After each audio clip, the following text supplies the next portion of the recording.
Good morning student, मेरा नाम आदित्य तिवारी है और आज हम लोग ऑर्गेनिक केमिस्ट्री के सीरीज को कंटिन्यू करेंगे। हम लोग ऑर्गेनिक केमिस्ट्री के सीरीज में haloalkanes and haloarenes chapter पढ़ रहे थे, जो कि क्लास 12 का बहुत ही इंपॉर्टेंट चैप्टर है। इसके अलावा अगर मैं बात करूं तो मैंने 3 लेक्चर इस पे बना रखे हैं, वो मेरे यूट्यूब चैनल पे आप उसको देख सकते हैं। आज का जो लेक्चर होगा वो 4th लेक्चर होगा। पिछले लेक्चर में हम लोग पढ़े थे प्रिपरेशन ऑफ हेलो एल्केन्स। आज हम लोग पढ़ेंगे preparation of haloarenes. Haloarenes किस तरीके से प्रिपेयर किया जाता है और किस किस मेथड से प्रिपेयर किया जाता है, इसमें हम लोग पढ़ेंगे from hydrocarbon by electrophilic substitution, यानी इलेक्ट्रोफिलिक सब्स्टिट्यूशन के द्वारा किस तरीके से इलेक्ट्रोफिलिक सब्स्टिट्यूशन के द्वारा किस तरीके से हम लोग बच्चों इसको करेंगे, पढ़ेंगे। इसके अलावा अगर मैं बात करता हूं तो सेंडमेयर रिएक्शन क्या होता है, सेंडमेयर रिएक्शन के द्वारा हम लोग हेलो अरिन्स का प्रिपरेशन कैसे करेंगे, और हेलो अल्केन्स और हेलो अरिन्स का कुछ फिजिकल प्रॉपर्टीज के बारे में भी हम लोग स्टडी करेंगे। तो चलिए लेट ना करते हुए इस टॉपिक को हम लोग कंटिन्यू करते हैं। तो बच्चों सबसे पहला है आपका पॉइंट, आपको हेलो अरिन्स का प्रिपरेशन करना है from the hydrocarbon by electrophilic substitution. आपको हाइड्रोकार्बन लेना है और वहां पे इलेक्ट्रोफिलिक सब्स्टिट्यूशन करना है। तो हाइड्रोकार्बन आपको हेलो अरिन्स बनाना है बच्चों, हेलो अल्केन नहीं बनाना है। आपको स्ट्रेट चेन नहीं लेना है, आपको एक बेंजीन रिंग लेना पड़ेगा। अगर आपको अरिन्स बनाना है, हेलो अरिन्स बनाना है, तो आपको एक बेंजीन रिंग लेना पड़ेगा। देखिए बच्चों, नॉर्मली आपके एनसीईआरटी में एक क्वेश्चन भी दिया है कि अगर आप CH3 लेते हो, आप CH3 लेते हो, ठीक है। अब ध्यान दीजिएगा, थोड़ा सा मैं जिक्र करता हूं इलेक्ट्रोफिलिक क्या होता है, पहले इसके बारे में थोड़ा सा मैं बता देता हूं। इलेक्ट्रोफिलिक क्या होता है, इलेक्ट्रोफिलिक का मतलब क्या होता है, ये इलेक्ट्रोफिलिक होता क्या है। इलेक्ट्रोफिलिक का मतलब होता है ऐसा ग्रुप जो इलेक्ट्रॉन लवर हो, इलेक्ट्रॉन लवर ग्रुप होता है, पहला चीज। दूसरा चीज, जितने भी आपके इलेक्ट्रोफिलिक ग्रुप होते हैं वो एक तरह के लुईस एसिड होते हैं। बेचारे के अंदर ना इलेक्ट्रॉन की कमी होती है, इसको इलेक्ट्रॉन चाहिए, बेचारे के पास इलेक्ट्रॉन की कमी है, ठीक है। अच्छा, अगर मैं बात करूं बच्चों, ध्यान दीजिएगा, यहाँ पे मैंने CH3 लिया जो कि एनसीईआरटी में क्वेश्चन है। एक्चुअली जो आपका यहाँ पर ये एक तरह का टॉलविन है, ये क्या है, टॉलविन है, ये टॉलविन है, इसको टॉलविन कहा जाता है, या 1 मेथाइल बेंजीन कह लीजिए, कुछ भी कह लीजिए, मेथाइल बेंजीन कह लीजिए, ये टॉलविन है, ये टॉलविन है मेरे प्यारे बच्चों। अब इस टॉलविन के अंदर में हम देखिए क्या करेंगे, इस टॉलविन के अंदर में ये टॉलविन जो होता है ये ऑर्थो, ध्यान दीजिएगा, ये ऑर्थो पैरा डायरेक्टिव होता है, ऑर्थो पैरा डायरेक्टिव होता है।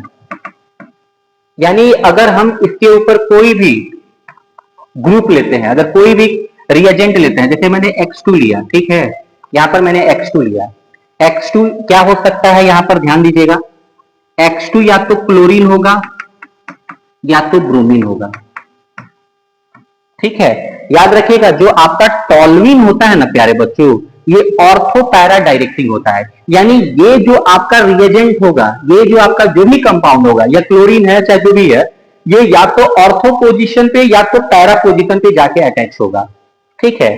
तो अब मैं यहां पर क्या करूंगा बच्चों, एक तरह का लुईस एसिड लूंगा, इस रिएक्शन को करने के लिए एक कैटलिस्ट लूंगा। कैटलिस्ट क्या करता है, रेट ऑफ रिएक्शन को चेंज करता है, या तो घटाता है या तो बढ़ाता है। तो यहां पर मैं या तो FeCl3 ले लू, FeCl3 ले लो, या आप AlCl3 ले लो। ये एक तरह का दोनों क्या है, एक तरह का लुईस एसिड है, ठीक है। और ये जो आपको करना है ये डार्क कंडीशन में करना है, डार्क कंडीशन में। डार्क का मतलब होता है एब्सेंस ऑफ लाइट में करना है ये रिएक्शन। ये रिएक्शन आपको एब्सेंस ऑफ लाइट में करना है, ठीक है। अब क्या होगा बच्चों, ये आपको 2 प्रोडक्ट बनाकर देगा, ध्यान दीजिएगा, ये आपको 2 प्रोडक्ट बनाकर देगा। एक प्रोडक्ट जो होगा बच्चों, ध्यान दीजिएगा, एक प्रोडक्ट जो होगा आपका CH3, ये ऑर्थो पोजीशन पे होगा, और एक जो प्रोडक्ट होगा आपका, ये आपका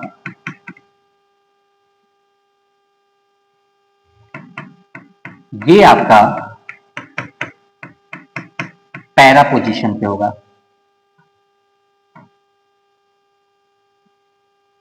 यहाँ पे एक्स होगा ना, यहाँ पे या तो एक एक्स जो होगा वो ऑर्थो पोजीशन पे होगा, एक एक्स जो होगा वो पैरा पोजीशन पे होगा। ठीक है, तो देखिए बच्चों ऐसा क्या होता है, एक क्वेश्चन हम लेते हैं। देखिए यहाँ पे इलेक्ट्रोफिलिक का मतलब क्या होता है, इलेक्ट्रोफिलिक सब्स्टिट्यूशन का मतलब, अगर मान लीजिए कि यहाँ पे जो इलेक्ट्रोफिलिक कंपाउंड है ये जाके या तो ऑर्थो पोजीशन पे अटैच होगा या तो पैरा पोजीशन पे अटैच होगा।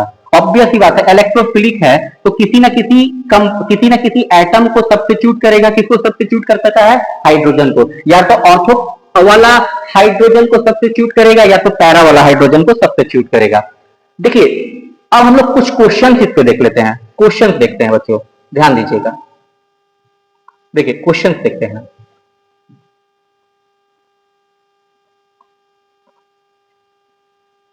देख, अगर मान लीजिए मैंने एनसीईआरटी के अकॉर्डिंग मैं चलता हूं तो CH3, ठीक है, और ये बेंजीन के ऊपर है, CH3 है और बेंजीन के ऊपर है ये। यहां पर मैंने X2 के जगह पे क्या ले लिया, मान लो Cl2 ले लिया। ठीक है, इसका हम लोग रिएक्शन करेंगे किसके प्रेजेंस में, लुईस एसिड के प्रेजेंस में। लुईस एसिड क्या ले सकते हैं, या तो आप ACl3 ले लो या तो आप ले लो FeCl3। ठीक है, और एब्सेंस ऑफ किसमें लेना है, absence of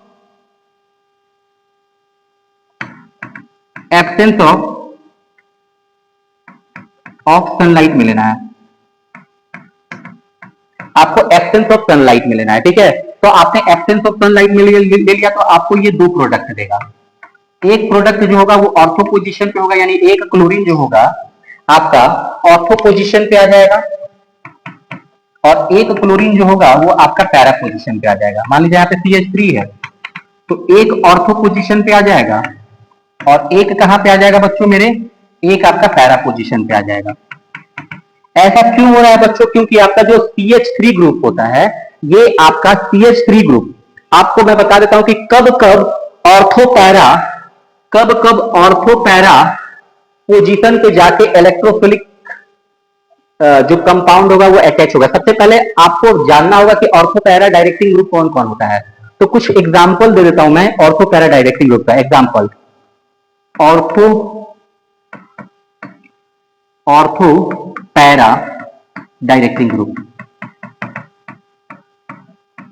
ortho para directing group कौन कौन सा हो सकता है, जितने भी अल्काइल ग्रुप होते हैं, अल्काइल ग्रुप, अगर यहां पे कोई भी अल्काइल ग्रुप हो, जैसे कि आपका CH3 हो जाए, C2H5 हो जाए, जैसे इथाइल, जैसे आपका प्रोपाइल हो जाए C3H7 हो जाए, so on, ये सारे के सारे ऑर्थो पैरा डायरेक्टिंग ग्रुप होते हैं। अगर यहाँ पे होगा तो अगर कोई भी कंपाउंड के साथ हम कोई भी रिएक्टेंट के साथ अगर हम इसको रिएक्शन कराएंगे तो या तो ऑर्थो पोजीशन पे जाएगा या तो पैरा पोजीशन पे जाएगा। ठीक है, दूसरा अगर बात करें अल्कोहल अगर लगा हो तो अल्कोहल भी क्या होता है, ये एक तरह का कैसा कंपाउंड है, ऑर्थो पैरा कंपाउंड है, ऑर्थो पैरा डायरेक्टिंग कंपाउंड है। ठीक है, अल्कोहल के अलावा जितने भी हैलोजेंस है, अगर यहाँ पे हैलोजेंस होंगे तो हैलोजन अगर यहाँ पे लगेगा तो ये भी, इसमें ये जो भी कंपाउंड के साथ रिएक्ट करेगा या तो ऑर्थो पोजीशन पे होगा या तो पैरा पोजीशन पे आपको प्रोडक्ट बनता हुआ मिलेगा। ठीक है, हैलोजन के अलावा बच्चों हम ले सकते हैं NH2, NH2 के अलावा हम ले सकते हैं बच्चों, ध्यान दीजिएगा, ईथर,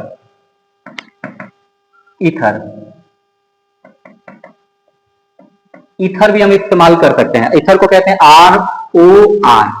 ईथर का भी यूज करके हम लोग बच्चों, ईथर भी आपका एक तरह का ऑर्थो पैरा डायरेक्टिंग ग्रुप होता है।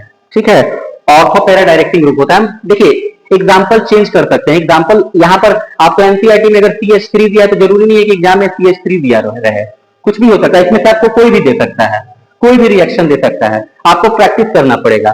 चलिए मैं प्रैक्टिस भी करवा कर बता देता हूं। और इसके बाद अगर देखा जाए बच्चों तो एक दिमाग में आपका आता होगा कि इनका जो, देखिए इसके बीच में और इसके बीच में क्या है, क्लोरीन और CH3, यहाँ पर जो डिस्टेंस है उनके बीच का डिस्टेंस बहुत कम है। अगर देखा जाए तो यहाँ पे CH3 और Cl का जो डिस्टेंस है वो ज्यादा है, तो यहां पर ज्यादा डिस्टेंस है तो यहाँ पे रिपल्सन क्या होगा,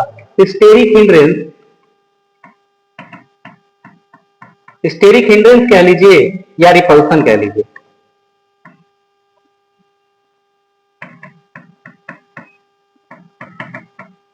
यहां पर कम होगा। स्टेरिक हिंड्रेंस या रिपल्सन यहां पर कम होगा। यहां पर स्टेरिक हिंड्रेंस और हम कह सकते हैं रिपल्सन जो होगा वो क्या हो जाएगा, यहां पर ज्यादा होगा। रिपल्सन ज्यादा होने के कारण, स्टेरिक हिंड्रेंस ज्यादा होने के कारण इसका मेल्टिंग पॉइंट में कमी आ जाएगा, इसका मेल्टिंग पॉइंट ज्यादा आ जाएगा। ठीक है, दोनों एक ही स्ट्रक्चर है, यहां पर भी बेंजीन, यहां पर भी बेंजीन, यहां पर भी CH3, यहां पर भी CH3, यहां पर भी क्लोरीन, यहां पर भी क्लोरीन। डिफरेंट क्या है, डिफरेंट पोजीशन का है। यहां पर एक चीज हो रहा है कि यहां पे रिपल्सन ज्यादा हो रहा है, यहां पे स्टेरिक हिंड्रेंस ज्यादा है, रिपल्सन ज्यादा है, तो इसका मेल्टिंग पॉइंट क्या हो जाएगा, कम हो जाएगा। इसका अगर देखा जाए, अगर ये दोनों प्रोडक्ट बनता है तो दोनों प्रोडक्ट को आसानी से हम लोग सेपरेट कर सकते हैं due to difference between the melting point, क्योंकि इनके मेल्टिंग पॉइंट में क्या है, डिफरेंसेस है। इसीलिए इसको हम लोग आसानी से क्या कर सकते हैं, सेपरेट कर सकते हैं। एक बार फिर से ध्यान दीजिएगा बच्चों, एक बार फिर से ध्यान दीजिएगा, मैंने क्या बताया, मैंने बताया कि एक एग्जांपल और मैं ले लेता हूं। मैंने बताया, ध्यान दीजिएगा, अगर मान लीजिए मैं यहां पर NH2 ले लेता, ठीक है, NH2, अब इसको कहते हैं एनिलीन कहा जाता है, ये एनिलीन है। अब मैंने NH2 ले लिया, अब इसका रिएक्शन मैंने X2 के साथ कर दिया। अब X2 क्या होगा, X2 या तो हो जाएगा Br2, या तो आपका हो जाएगा, या तो हो जाएगा आपका Cl2, या तो आपका हो जाएगा Br2, ये दोनों में से कोई एक होगा। इसका जैसे ही आपने रिएक्शन किया, आपको क्या लेना है बच्चों, लुईस एसिड लेना है। लुईस एसिड में आप क्या लोगे, AlCl3 ले लो, ये नहीं मिलता है तो FeCl3 ले लो, और डार्क कंडीशन ले लो, यानी एब्सेंस ऑफ आपको सनलाइट में करना है ये काम, ठीक है। आपको प्रोडक्ट मिलेगा, NH2 लिख दो, जहां पे NH2 है, यहां पर NH2 ले लो, ठीक है। अब NH2 या तो आपको हैलोजन इधर मिलता हुआ दिखेगा, या तो आपको हैलोजन क्या मिलेगा, या तो आपको हैलोजन इधर मिलता हुआ दिखेगा, ठीक है बच्चों। आपको हैलोजन या तो ऑर्थो पोजीशन पे मिलेगा, या तो पैरा पोजीशन पे मिलेगा। फाइनली आपको क्या मिल गया, हेलो ऑरेंज मिल गया कि नहीं मिल गया, हैलोजन आकर इसमें चिपक गया, आपको हेलो ऑरेंज मिल गया, ठीक है। अब सोचिए बच्चों, इसको हम लोग क्या कहेंगे, इसको हम लोग कहेंगे ऑर्थो क्लोरो एनिलीन, और इसको हम लोग क्या कहेंगे, पैरा क्लोरो एनिलीन। अब सोचिए, इनमें, इसके और इसके बीच में जो होता है गैप कम है, तो इसके बीच में रिपल्सन ज्यादा होगा, स्टेरिक हिंड्रेंस ज्यादा होगा, तो इसका मेल्टिंग पॉइंट क्या हो जाएगा, कम हो जाएगा। इसके और इसके बीच में अगर देखा जाए तो गैप ज्यादा है, और गैप ज्यादा होगा तो क्या होगा, स्टेरिक हिंड्रेंस कम हो जाएगा, यानी रिपल्सन कम होगा, और रिपल्सन कम होने के कारण इसका मेल्टिंग पॉइंट जो होगा वो ज्यादा होता है, और इसका मेल्टिंग पॉइंट जो होता है वो कम होता है। इसको हम लोग आसानी से सेपरेट कर सकते हैं, ठीक है। अगर एग्जाम में आपसे पूछा जाए कि ऑर्थो कंपाउंड है, दो आइसोमेरिक कंपाउंड है, आइसोमेरिक का मतलब होता है जिसका मॉलिक्यूलर फॉर्मूला सेम है लेकिन स्ट्रक्चर डिफरेंट है, क्या उसको हम लोग सेपरेट कर सकते हैं, बिल्कुल सेपरेट कर सकते हैं। क्यों, क्योंकि उनके मेल्टिंग पॉइंट में एक लार्ज डिफरेंस होता है, तो मेल्टिंग पॉइंट की मदद से हम उसको आसानी से क्या कर सकते हैं, सेपरेट कर सकते हैं। तो याद रखिएगा, आपका, मैंने अभी थोड़ी देर पहले बताया था बच्चों कि आपका जो जितने भी अल्काइल ग्रुप होते हैं, अगर यहाँ पे कोई भी अल्काइल ग्रुप, आपके एनसीईआरटी में CH3 दिया है, C2H5 भी दे सकता है एग्जाम में, C3H7 भी दे सकता है, C4H9 भी दे सकता है, कोई भी अल्काइल ग्रुप दे दे, ठीक है। तो जितने भी कोई भी अल्काइल ग्रुप होता है वो या तो पैरा, सॉरी, वो या तो पैरा डायरेक्टिंग होता है, या तो ऑर्थो डायरेक्टिंग होता है, याद रखिएगा। अल्कोहल भी अगर यहाँ पे होता तो या तो पैरा या तो ऑर्थो डायरेक्टिंग होता है। अगर यहाँ पे NH2 होता, ये भी पैरा और ऑर्थो डायरेक्टिंग होता है। और ईथर होता तो ईथर यानी ROR भी जो होता है वो एक तरह का पैरा ऑर्थो डायरेक्टिंग होता है। अच्छा, इसका नाम क्या हो जाएगा मेरे प्यारे बच्चों, यहाँ पर Cl है, यहाँ पर Cl है, इसको हम लोग क्या कहेंगे, इसको टॉल्यूइन कहा जाता है।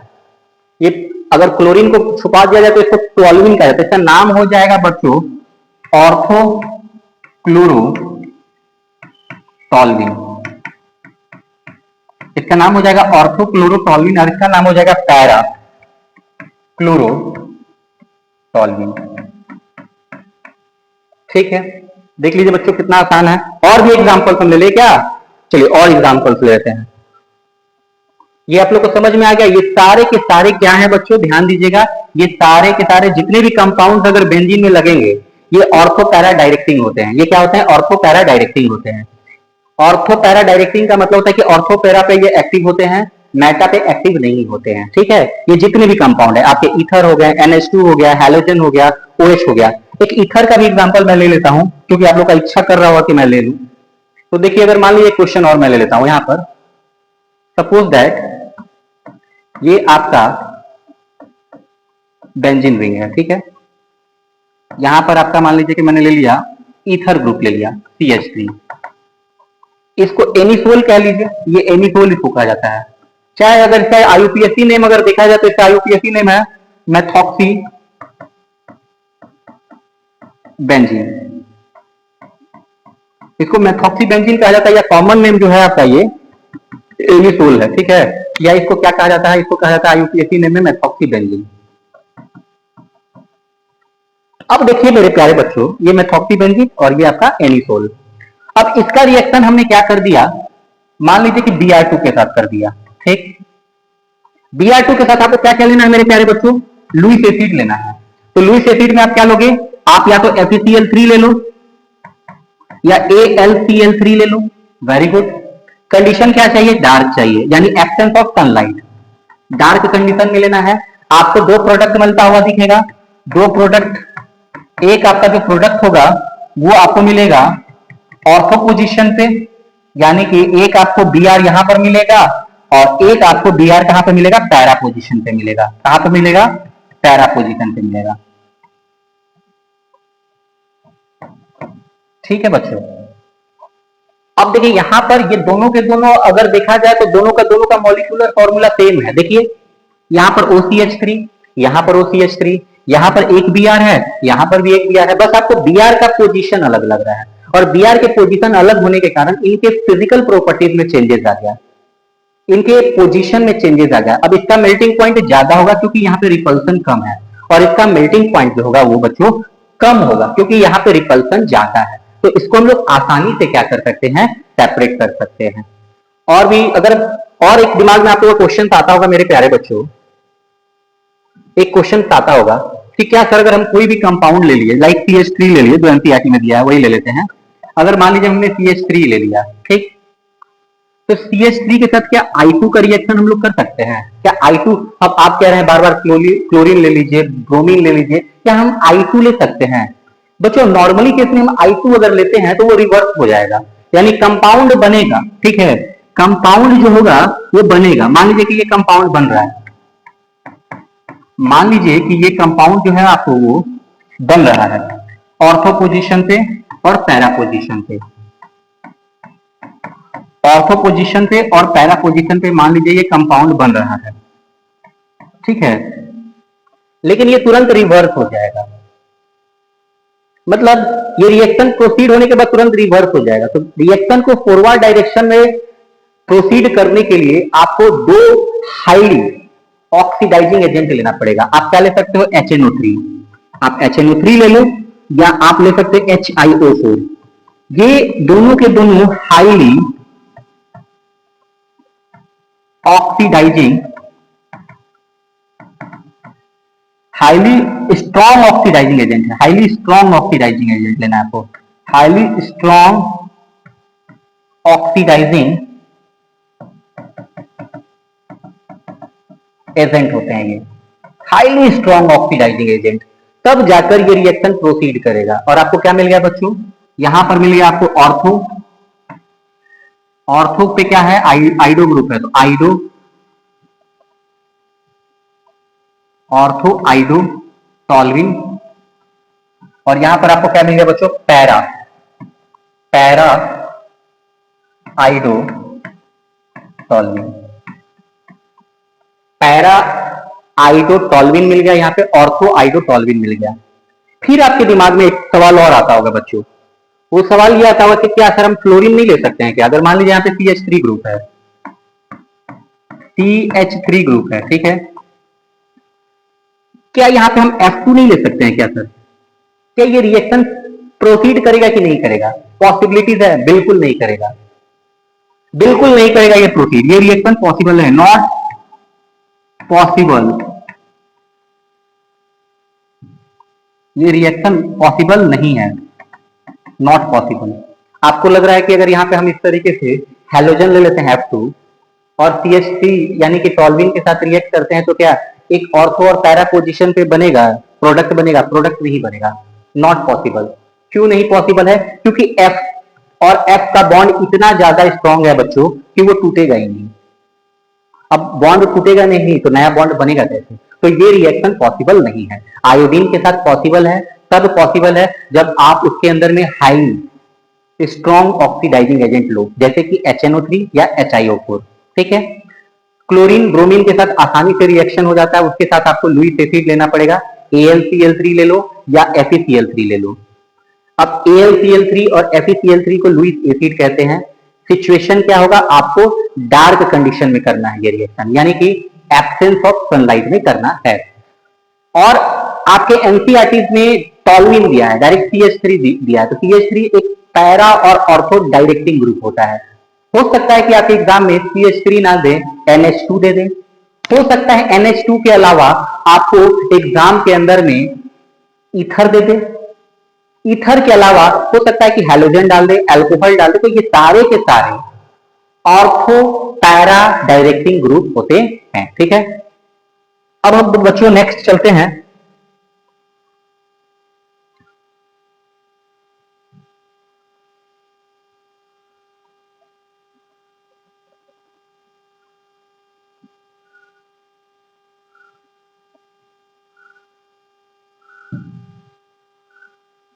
Send mayor reaction. देखिए बच्चों, सेंड मेयर रिएक्शन से हम लोग किस तरीके से हलोअरिन्स बनाएंगे।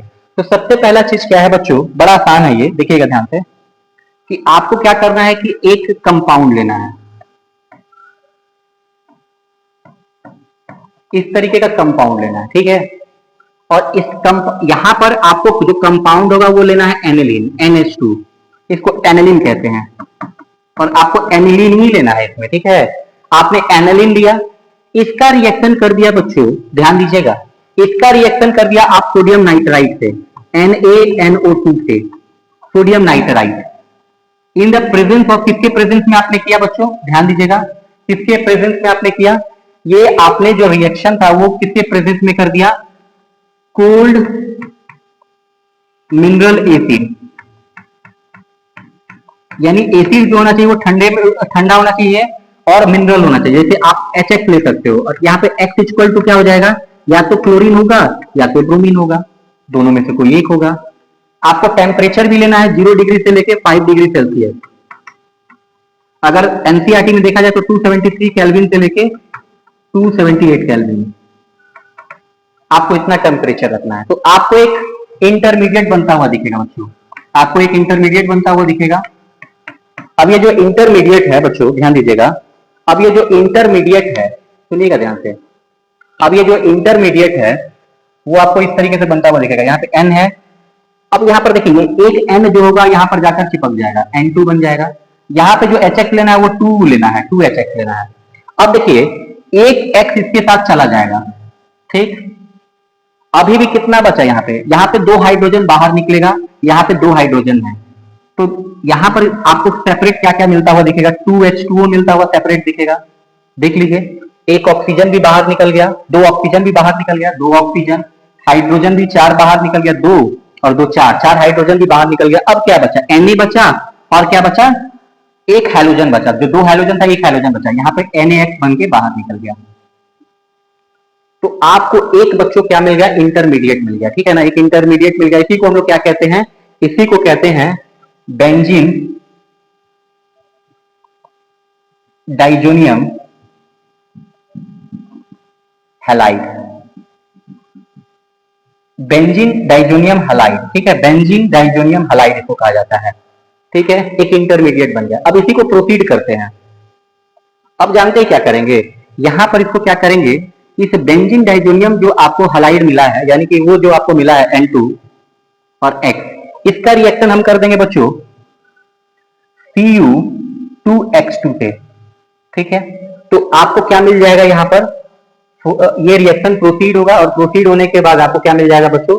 आपको ये जो नाइट्रोजन होगा वो बाहर निकल जाएगा और यहाँ पर आ जाएगा, ये नाइट्रोजन बाहर निकल जाएगा और हैलोजन बच जाएगा। ठीक है, ये नाइट्रोजन जो होगा वो बाहर निकल जाएगा और यहाँ पे हैलोजन आ जाएगा। ठीक है, नाइट्रोजन जो होगा वो बाहर निकल जाएगा N2 गैस बन के, नाइट्रोजन यहाँ पे लिविंग ग्रुप बन जाएगा। तो इस प्रोसेस को ही हम लोग कहते हैं सेंड मेयर रिएक्शन। अब आप कहिएगा कि क्वेश्चन कुछ ले ले सर, तो चलिए हम लोग क्वेश्चन लेते हैं। सबसे पहले इसको लिख लीजिए कॉपी के अंदर में। ठीक है, अब हम इसमें क्वेश्चन ले लेते हैं। क्वेश्चन कैसे होगा, क्या होगा, क्वेश्चन ले लेते हैं। थोड़ा सा हाथ में इंक लग गया है क्योंकि पेन से लिख रहे थे, मेरा जो बोर्ड पेन है वो छूट गया है रूम पे ही। तो चलिए हम लोग बात करते हैं ध्यान से। इस पे हम लोग क्वेश्चन लेते हैं। देखिए बच्चों, एक क्वेश्चन ले लेते हैं। जैसे यहाँ पर क्या है, मान लीजिए कि यहाँ पर सपोज हमने क्या किया, NH2 ले लिया। ठीक, अब NH2 ले लिया और NH2 के साथ साथ हमने ले लिया NaNO2। NaNO2 ठीक है, इसके साथ हमने रिएक्शन कर दिया HCl का, क्योंकि X क्या हो सकता है, Cl भी हो सकता है या Br हो सकता है, HCl का ले लिया। ठीक है, टेम्परेचर ले लिया 0 डिग्री से 5 डिग्री सेल्सियस। ये आपको एक सॉल्ट बनाकर दे देगा। कौन सा सॉल्ट बना देगा बच्चों, यहाँ पर देखिए क्या क्या बाहर निकलेगा, पूरा मैंने लिखा दिया। देखिए यहाँ पर क्या क्या बाहर निकलेगा, देख लीजिए, ये दोनों बाहर निकल जाएगा। तो यहाँ पर क्या क्या बाहर निकलेगा बच्चों, ध्यान दीजिएगा। यहाँ पर आपको निकल जाएगा सबसे पहले तो यहाँ पर आ जाएगा N2, एक नाइट्रोजन जो है वो जाकर यहाँ पर मिल जाएगा N2, और एक X हाइड्रोजन, मतलब X में क्या है, X मतलब क्या है, X मतलब यहाँ पे Cl है, एक Cl यहाँ पर आकर लग जाएगा। ठीक है, अब यहां पर क्या हो जाएगा, आपको सेपरेट क्या बनता हुआ दिखेगा, आपको सेपरेट होता हुआ दिखेगा 2H2O और NaCl, ये आपको बाहर निकलता हुआ दिखेगा। ठीक है, इसके बाद हम इस रिएक्शन को, इसी को हम लोग क्या कहते हैं कि इंटरमीडिएट बनेगा। इस इंटरमीडिएट को क्या कहा जाएगा, यहां पर कहेंगे benzene diazonium, benzene diazonium chloride, benzene diazonium chloride इसको कहा जाएगा। ठीक है, इसके अलावा अगर देखा जाए ध्यान से, इसको अगर हम प्रोसीड करते हैं और लेते हैं Cu2Cl2, अगर लेते हैं Cu2Cl2 ले लेते हैं, या Cu2Br2 कुछ भी ले सकते हैं, तो आपको क्या मिल जाएगा मेरे प्यारे बच्चों, आपको मिल जाएगा, ध्यान देना है, आपको मिल जाएगा N2 जो होगा वो सेपरेट होके बाहर निकल जाएगा, यहाँ पे Cl बचेगा और यहाँ पर N2 आपको बाहर निकलता हुआ दिखेगा।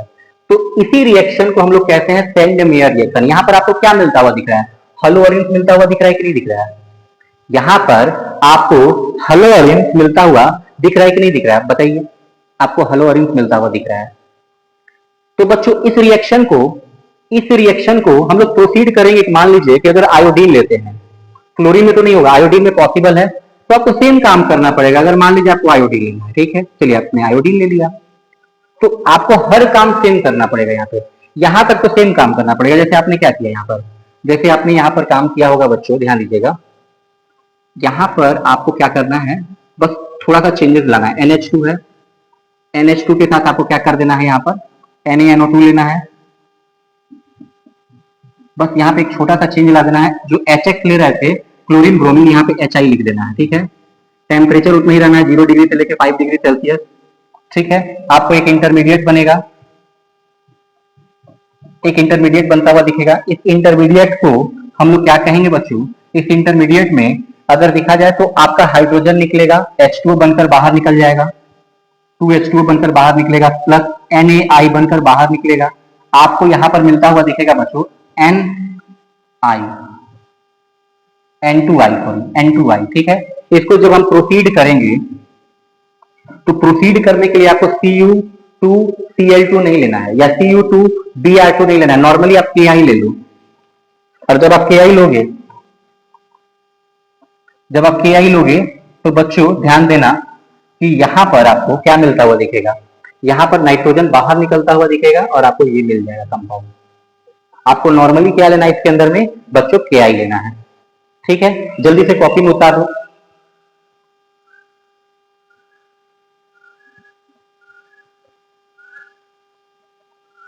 तो चलिए बच्चों, हम लोग नेक्स्ट चलते हैं।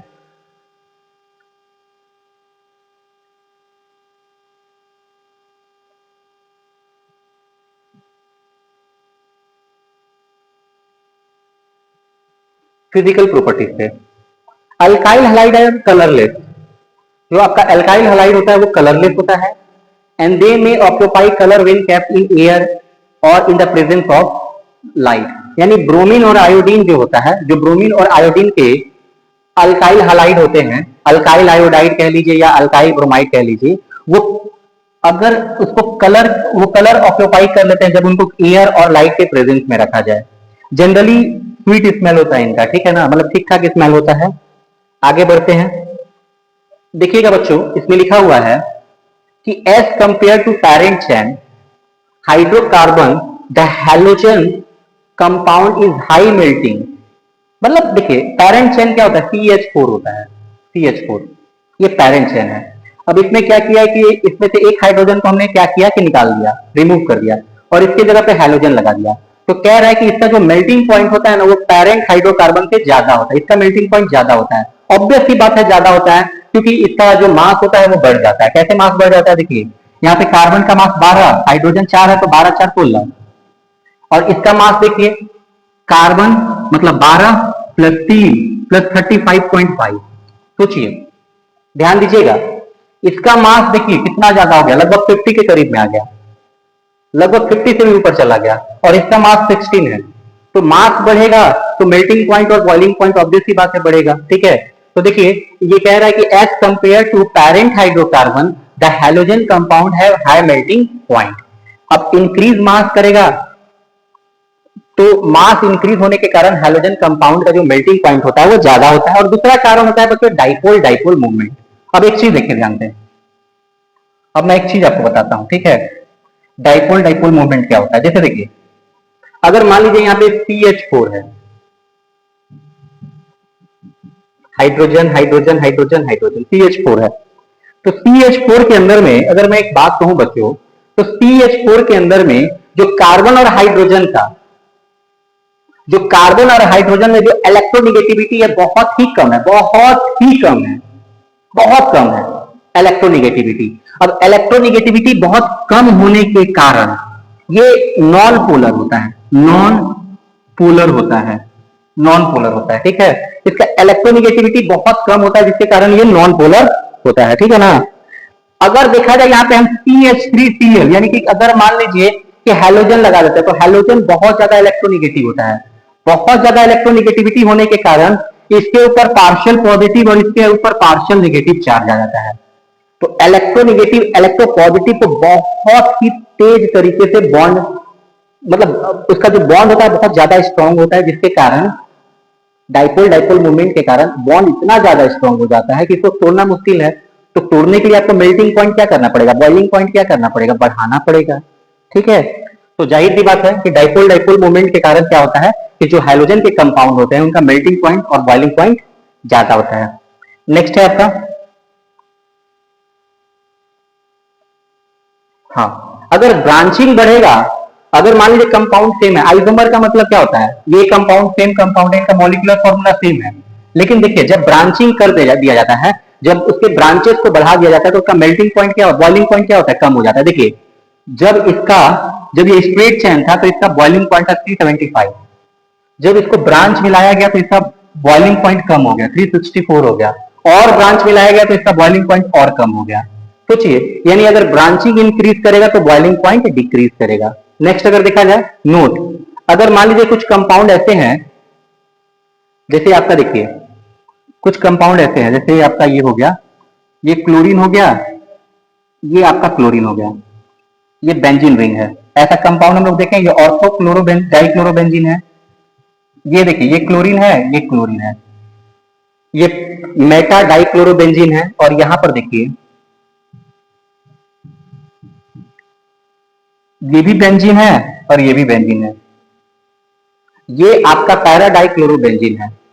तो अगर देखा जाए बच्चों तो लगभग इनका यहां पे लिखा है कि boiling point of the isomeric dihalobenzene are very nearly same.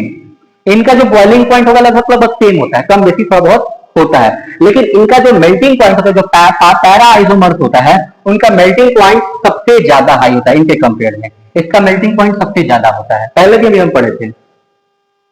जब हम प्रिपरेशन ऑफ हेलो अरेंज पढ़ा रहे थे तो वहां पे हम बताए थे कि जो आपका पैरा वाला कंपाउंड होता है उनका मेल्टिंग पॉइंट सबसे ज्यादा होता है। ठीक है, नेक्स्ट चलते हैं, डेंसिटी। अच्छा, डेंसिटी इक्वल टू होता है बच्चों मास बाई वॉल्यूम। अब आप सोचो कि 1 लीटर पानी है, 1 लीटर वाटर है, यहां पे मान लीजिए कि 1 लीटर वाटर है, हम कह देते हैं 1 लीटर वाटर है, 1 लीटर वाटर है, 1 लीटर पानी है, इसमें हमने मीथेन डाल दिया, मीथेन मतलब CH4, मीथेन डाल दिया। ठीक है, और 1 लीटर वाटर में हमने बस एक हाइड्रोजन को रिप्लेस करके CH3Cl डाल दिया। अब सोचिए इसका मास जो होता है वो 16 ग्राम पर लीटर होता है और इसका मास आएगा 50.5 पर लीटर। और डेंसिटी का मतलब क्या होता है बच्चों, पर लीटर में इसका मास जो है वो 16 ग्राम है, पर लीटर में इसका मास 50 ग्राम है, तो ये ज्यादा डेंस है ना। यानी कि अगर देखा जाए तो डेंसिटी जो होता है वो हेलो कंपाउंड का ज्यादा होता है as compare to parent chain, hydrocarbon से ज्यादा होता है। ठीक है, एक लास्ट पॉइंट है बच्चों, एक कहानी मैं बताता हूं। अगर मान लीजिए कि आप कहीं इंटरव्यू देने जाते हैं जॉब के लिए और आप कहीं जॉब कर रहे हो। ठीक है, आप कहीं जॉब कर रहे हो, मान लीजिए कि आपने जिस जिस जगह पे आप जॉब कर रहे हो वहां पे आपको 50K मिलता है, यानी 50,000 रुपीज मिलता है। लेकिन आप जाते हो कहीं नए जगह पे, इंटरव्यू देते हो, इंटरव्यू के बाद आपको वहां पे सैलरी 45K मिलता है, क्या आप ज्वाइन करोगे? सब कुछ अगर अच्छा रहा पुराने वाले में तो वहीं पे रहोगे, नए वाले में क्यों जाओगे? आपको 45 ही मिल रहा है, यानी 5,000 कम मिल रहा है, क्यों ज्वाइन करोगे आप बताओ? सैलरी कम है, सैलरी के लिए अगर आप सैलरी के लिए जाना चाहते हैं तब तो सैलरी कम है वहां पे, तो आप चाहोगे कि आप पुराने वाले ही इंस्टीट्यूशन में वर्क करो।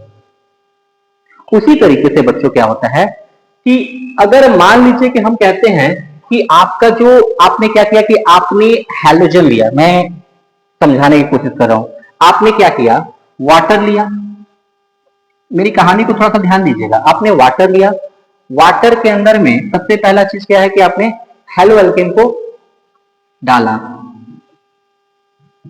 हेलो अल्केन को डाल दिया। ठीक है, वेरी गुड, आपने डाला। देखिए डिसॉल्व होने के लिए वाटर का बॉन्ड टूटना जरूरी है और हेलो अल्केन का भी बॉन्ड टूटना जरूरी है।